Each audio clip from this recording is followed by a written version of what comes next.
Hello दोस्तों, नमस्कार। कैसे आप सभी? उम्मीद करते हैं कि आप सभी मस्त और तंदुरुस्त होंगे। मैं जेपी सुतार स्वागत करता हूं अपने यूट्यूब चैनल पर।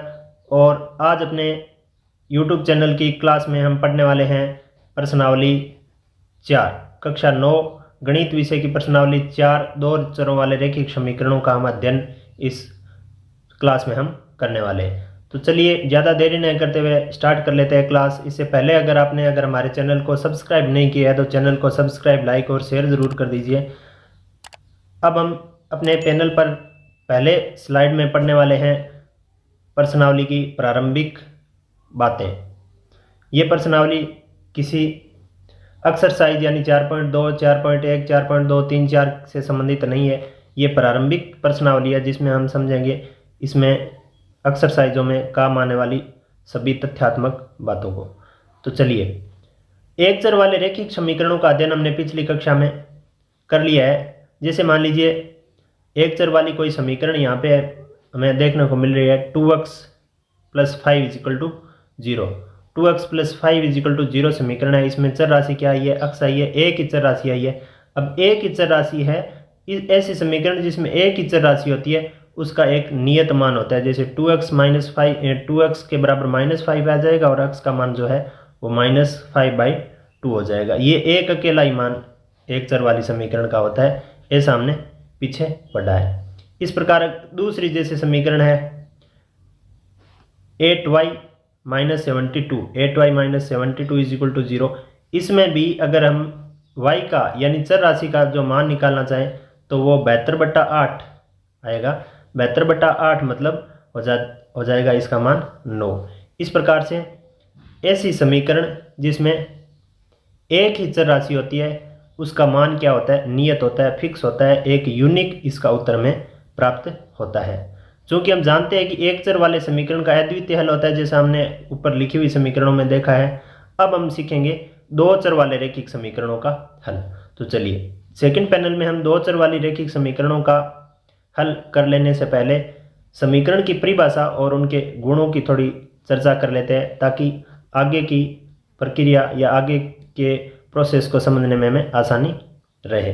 देखिए, समीकरण की परिभाषा इस प्रकार से दी गई है। चर तथा अचर राशियों के साथ, यानी राशियां, जो गणित में राशियां होती है दो प्रकार की होती है। चर तथा अचर राशियों के साथ मूल संक्रिया जोड़ बाकी गुणा भाग, यानी जो अपनी गणित की संक्रिया चारों संक्रिया उसमें से कोई भी संक्रिया आ जाए और चर तथा अचर कोई भी संख्या आ जाए, उनके मध्य तुलनात्मक आकलन करने अर्थात बराबर का चिन्ह शामिल करने से निर्मित व्यंजक समीकरण कहलाता है। यानी हमने जो पीछे प्रश्नावली पढ़ी थी, बहुपद प्रश्नावली, उसमें हमने पढ़ा था कि चर तथा अचर राशियों के साथ मूल संक्रिया जोड़ बाकी गुणा आए तो वो बहुपद कहलाता है। लेकिन बहुपद संख्या में बहुपद के साथ साथ अगर उसमें एक यहाँ दिया गया कि बराबर का चिन्ह शामिल कर दिया जाए, अगर बराबर का चिन्ह शामिल और हो जाता है तो जो व्यंजक बनेगा वो व्यंजक समीकरण कहलाएगा। जैसे मान लीजिए हम लिख रहे हैं कि 2x + 9y, ये अभी तक क्या है? बहुपद। लेकिन इसका अगर तुलनात्मक आकलन कर दे कि ये बराबर है किसके? 0 के, तो ये जो अब बन गया व्यंजक, ये व्यंजक पूरा क्या बना है? बहुपद न होकर बहुपद व्यंजक जो था ये तुलनात्मक चिन्ह लग जाने के कारण बन गया है समीकरण। तुलनात्मक चिन्ह लग जाने के कारण क्या बन गया? ये समीकरण बन गया है।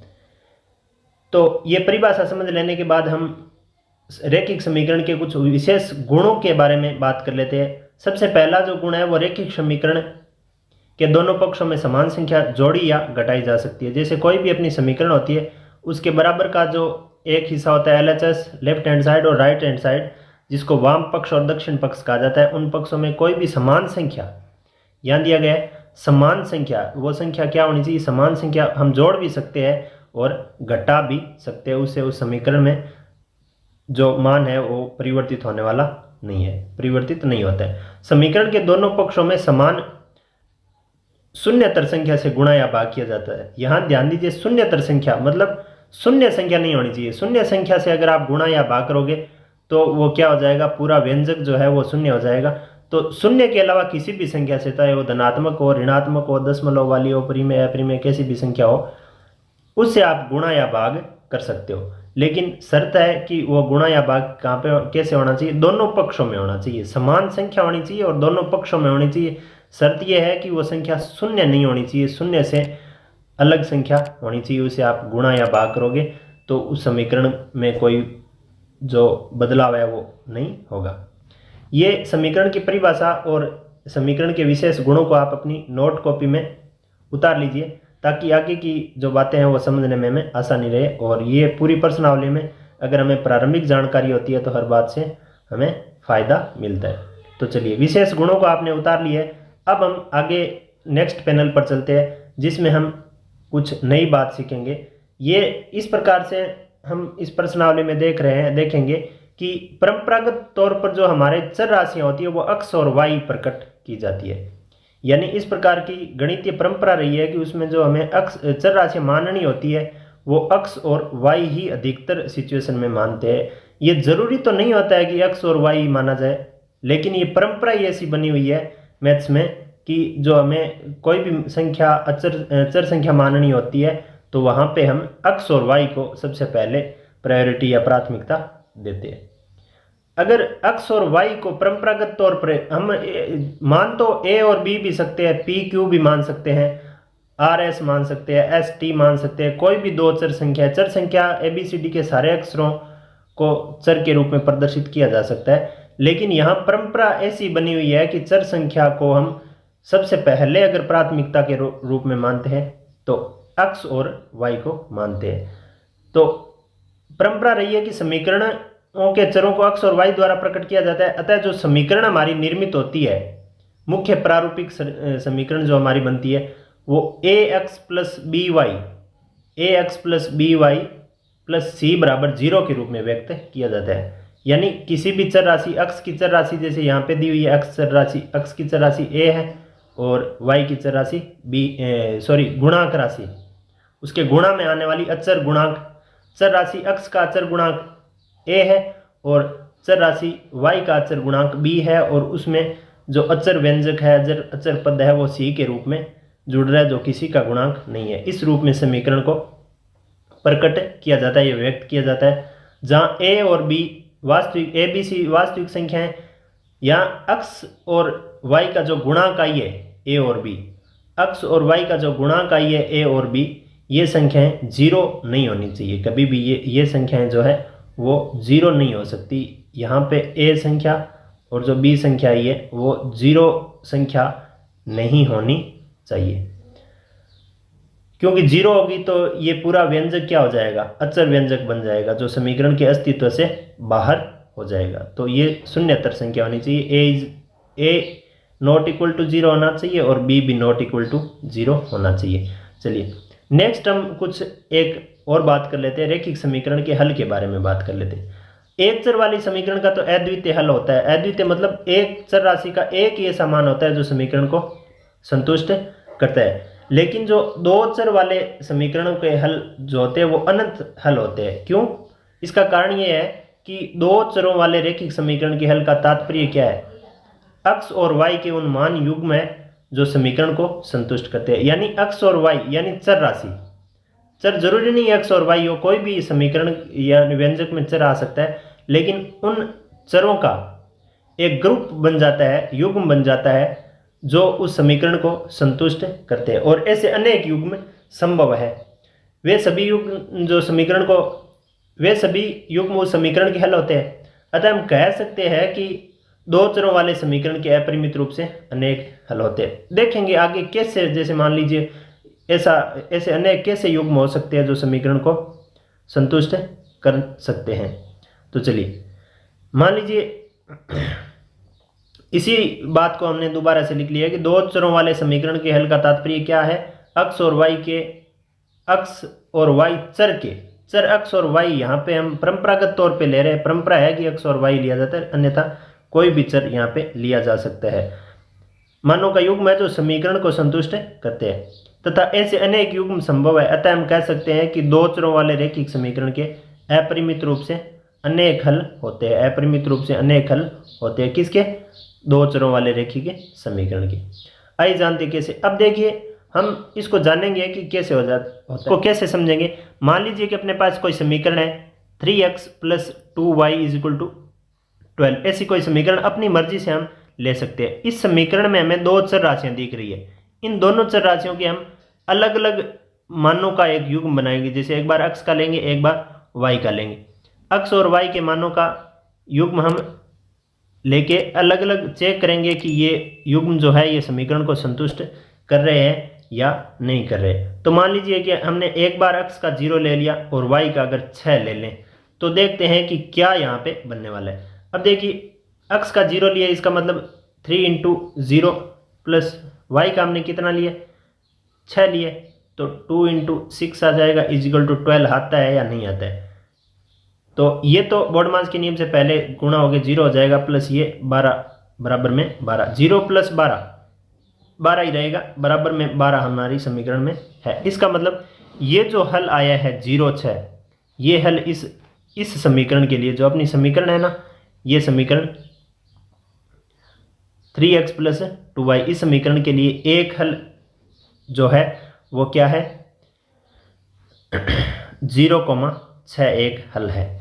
अब देखिए दूसरा, हम अगर कोई अन्य मान लेते हैं, अन्य मान जैसे मान लीजिए हमने मान लिया कि x का मान लेते हैं हम 2 और y का मान लेते हैं हम 3। तो अब हम चेक करते हैं कि ये इस समीकरण को संतुष्ट कर रहे हैं या नहीं।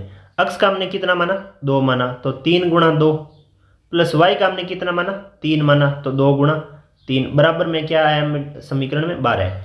अब 3 गुणा 2 कितना होता है 6, प्लस ये 2 गुणा 3 कितना होता है 6 होता है, बराबर में कितना लिखा हुआ है समीकरण में 12। 6 और 6 जुड़ के कितना हो जाता है 12, बराबर में क्या है 12। इसका अर्थ ये हुआ कि ये जो हमने 6 मान लिया है इस समीकरण को क्या कर रहे हैं संतुष्ट कर रहे हैं। तो ऐसा हम कह सकते हैं कि संतुष्ट कर रहे हैं, इसका मतलब 2,6 है वो भी एक इस समीकरण के लिए हल है। इस समीकरण के लिए हल एक तो 0,6 यानी x का 0 और y का 6 भी समीकरण को संतुष्ट कर रहा था, और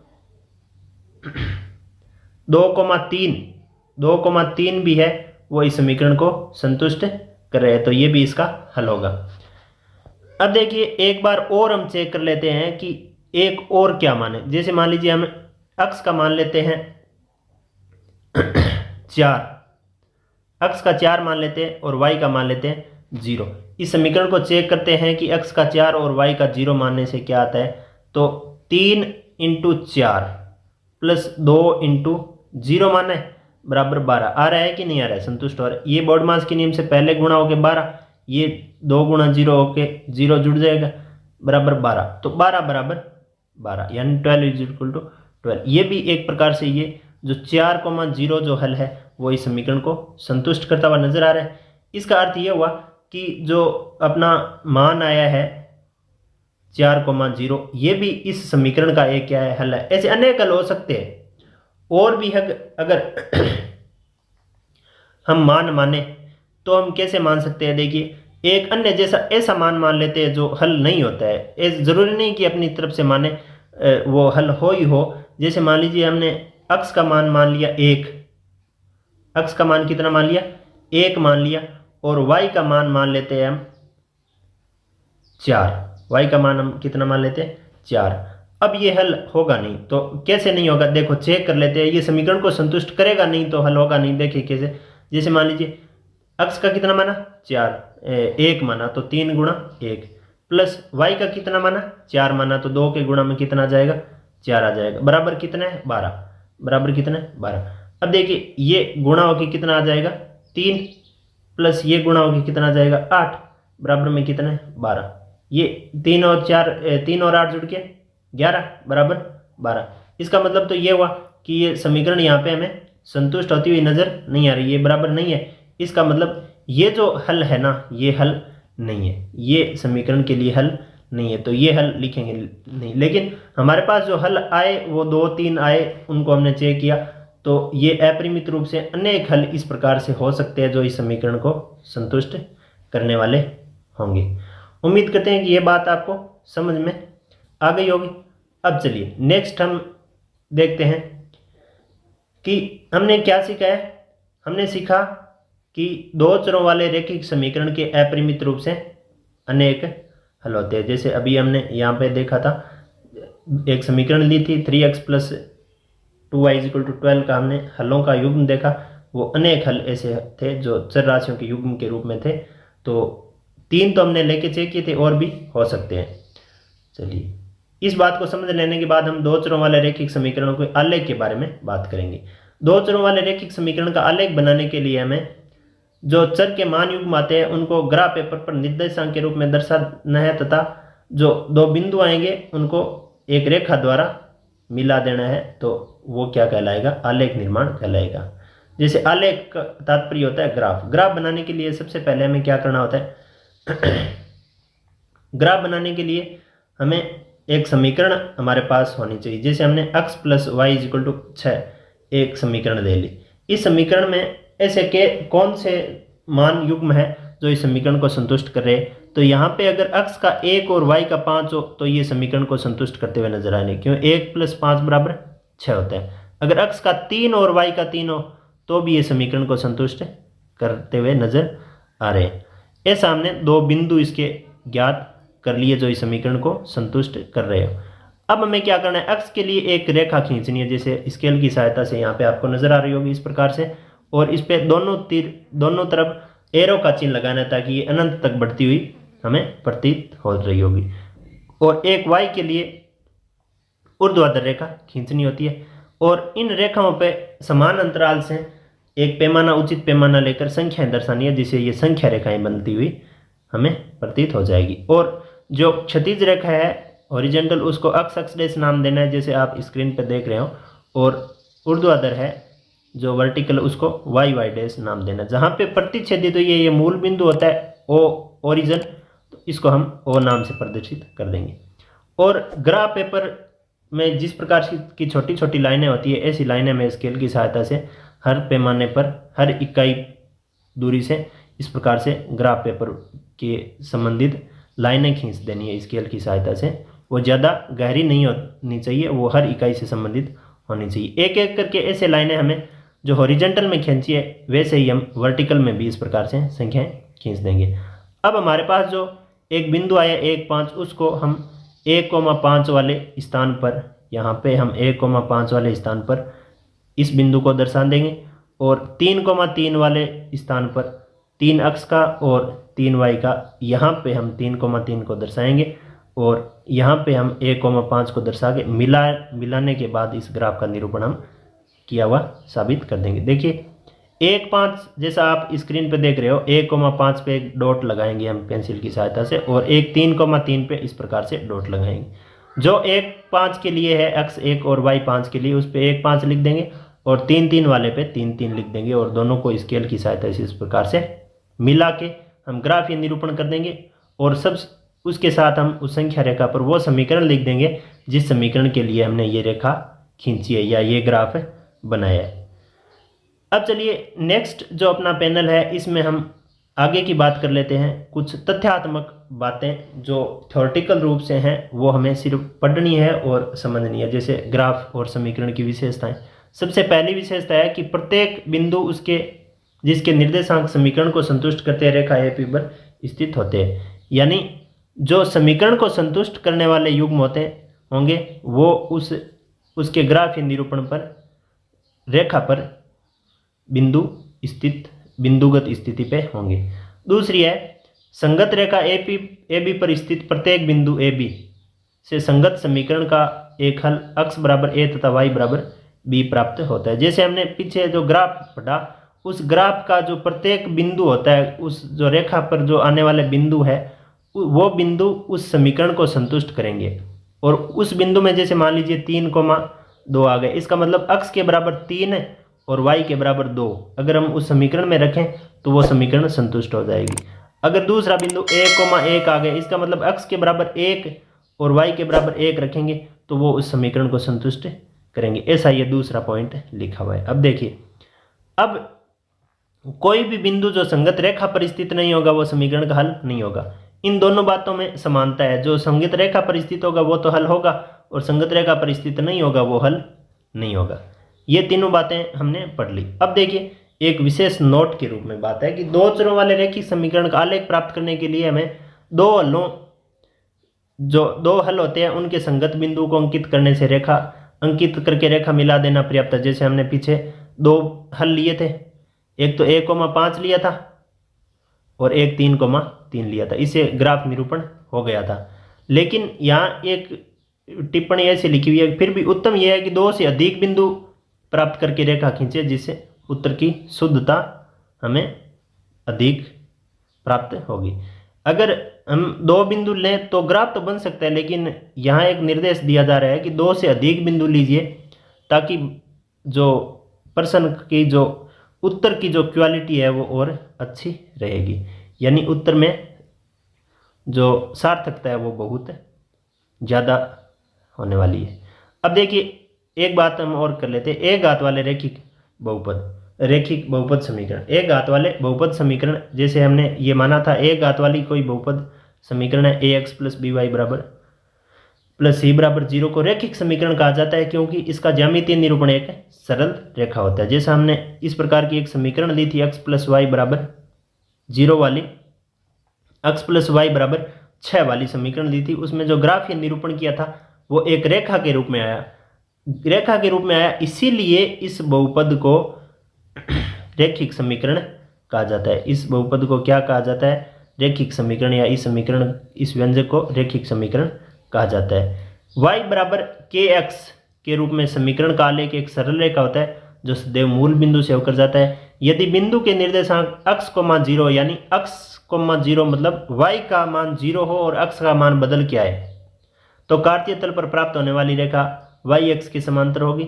और यदि बिंदु के निर्देशांक 0, y हो यानी x का तो 0 y का बदल के आए तो कार्तीय तल में प्राप्त होने वाली रेखा x अक्ष के समांतर होगी। इस प्रकार से हमने इस प्रश्नावली को पूरा जो पैटर्न प्रारंभिक बातें थी इस प्रश्नावली से संबंधित कर ली हैं।